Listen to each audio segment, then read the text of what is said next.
Kaya palitan nyo na po yan, no? Tip ko lang, palitan nyo na po yan sa airport. Pwede dito sa Pilipinas or pagdating nyo po doon sa ibang bansa. So palitan nyo na po lahat yan. Huwag na kayong mag-iwan niya sa wallet nyo ng koleksyon. At doon sa Middle East mga idol, mainit. Pero sa loob po ng akomodasyon, napakalamig po, no? Lahat po ng establishment doon malamig. Ginawa talaga nilang aircon lahat, no? Kaya magdala po kayo ng jacket, no? Alright, so welcome back dito mga idol, no? Sa ating Facebook page at dito sa ating YouTube channel, no? Ayan, so maraming nagtatanong sa atin, no? Dito sa ating page saka sa WhatsApp, no? So malamang mga idol, sila po yung mga nakapasa, no? Nung employer interview nung nakarang araw, no? September 7 and September 9. Ayan. So dito mga lods, yung tanong nila, no? Ano daw po ba yung mga pangunahing dadalhin doon sa abroad kapag ka umalis na? Ayan. So mga idol, ipoy lang, no? Bago po kayo alis, meron po kayong orientation yan dyan, no? Sa Silver Scale.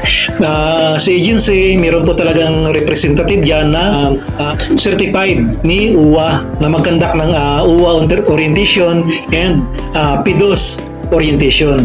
So doon po, ituturo po nila doon, no, yung mga basic na culture doon sa bansa na pupuntahan ninyo. Like dito po, no, sa UAE.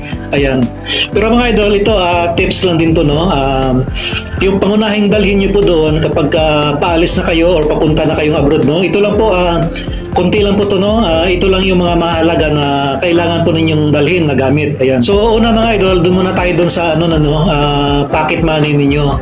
Dapat meron kayong mga 10,000 pesos, no, na pocket money. Siguro wag yung bababa. Kung bababa man, siguro mga 5 or 7K. Pero dapat mas maganda mga idol, meron kayong 10K Philippine money, no, na pocket money. At yan mga idol, pagdating niyo po ng airport dito sa Pilipinas or doon sa ibang bansa na airport, kung piso po yung dala niyo mga idol, palitan nyo na po ng dirham yan, no? Or ng EED, yung pira po doon. Para hindi na po kayo ma-hassle sa pagpunta pa ng city.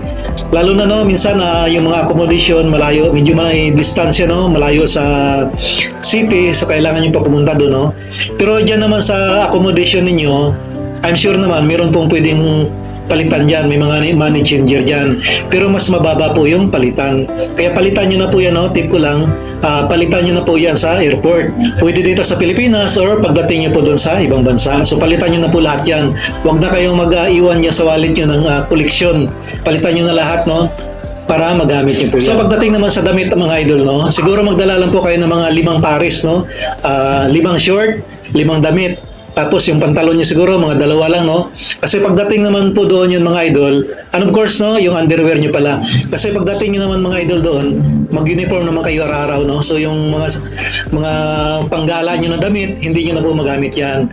At I'm sure pag napunta kayo ng city, napakadami pong murang damit doon, makakapili kayo doon. So yung mga damit lang na dalhin niyo, siguro mga 5 piraso lang, no? 5 short, 5 damit, at 2 pants. Of course, yung mga underwear, huwag kalimutan. Ayan. At yung siguraduhin niyo po na madala mga idol is magdala kayo ng kumot. Meron namang binibigay doon na kumot, pero baka first day hindi kayo mabigyan agad. Tapos magdala po kayo ng jacket. Doon sa Middle East mga idol, mainit. Pero sa loob po ng akomodasyon, napakalamig po, no. Lahat po ng establishment doon malamig. Ginawa talaga nilang aircon lahat, no. Kaya magdala po kayo ng jacket, no, para hindi kayo lamigin kasi malamig po talaga doon, promise. And of course, magdala na rin kayo ng tuwalya. Ayan. At wag po nyo kalimutan mga idol, no, na magdala po ng medicine, yung mga gamot, no. Dala kayo niyan, at least mga pang 3 months na supply.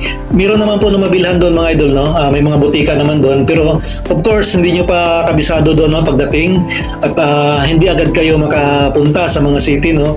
Pero siguro makagala-gala kayo habang wala kayong pasok, pero pagdating nyo sa duty, tuloy-tuloy na po yung duty dyan, no. At kaya kailangan meron kayong handa na medicine, lalo na yung mga paracetamol, yung mga diatabs, yung Cilistamin, anti-allergy, no, yung Anusep. Ayan, magdala rin kayo ng pipicasin oil. Kasi doon mga idol, may change climate doon kasi, no, so hindi sanay yung katawan natin sa lamig. Sa ganun kalamig na mabigla, no, so dapat meron din kayong panghilot. Kasi nung kami, pagdating namin doon, akala talaga namin doon is puro lang init. Pero sobra din pala yung lamig doon pag nag-change climate. So malamig din doon. So magdala kayo ng panghilot or pipicasin oil. At of course, wag na wag yung kalimutan, no, yung anti-allergy. Baka may allergy kayo no sa mga kakainin, magdala na rin po kayo ng cream no, yung pang anti-allergy. So I hope nakatulong no sa inyo yung kunting tips natin kung ano ba yung mga dadalhin ninyo. That's all for today's video mga idol no. Salamat nga pala sa support at kung hindi ka pa nakapag-follow sa feeds natin, mag-follow ka na no at malaking tulong po yan dito sa FB feeds natin at sa YouTube channel natin. Ayan. So that's all for today's video mga lods. God bless. See you in our next video.